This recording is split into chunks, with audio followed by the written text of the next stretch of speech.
Бишкек шаарынын мэринин милдетин аткаруучу Бактыбек Кудайбергенов шаардык эпидемияга жана эпизоотияга каршы комиссиянын отчетун укту.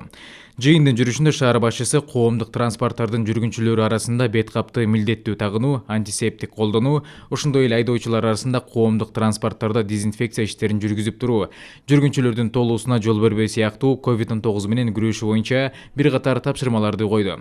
Мындан тышкары Кудайбергенов комиссиянын мүчөлөрүн жарандардын массалык чогулушун алдын алуу боюнча аракеттерди күчөтүүгө, борбордун вице-мэрлеринин, район башчыларынын жана башка жетекчилердин катышуусунда рейдтерди өткөрүүгө чакырды. Санитардык экологиялык инспекцияга шаардык транспорт башкармалыгына санитардык эпидемиологиялык талаптарды аткарбагандарды аныктоо боюнча тиешелүү иш-чараларды жүргүзүү тапшырылды.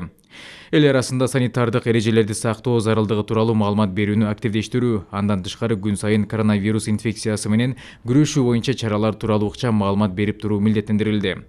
Мэрдин милдетин аткаруучу шаардык эпидемияга жана эпизоотияга каршы комиссиянын төрагасына, орун басарларына жана мүчөлөрүнө коронавирус инфекциясынын мындан ары жайылуусуна жол бербөө боюнча жеке жоопкерчилик жана эскертүү берди. Бишкек шаарында эпидемиянын алдын алуу боюнча иш-чараларды жетишсиз деңгээлде уюштурулганын эске алып, Кудайбергенов мэриянын бир катар кызматкерлерине, вице-мэрлерге, транспорт башкармалыгынын кызматкерлерине, район башчыларына сөгүш жарыялады. Эскерте кетсек, 30 июнга карата Бишкекте илдет 1490 адамдан табылды.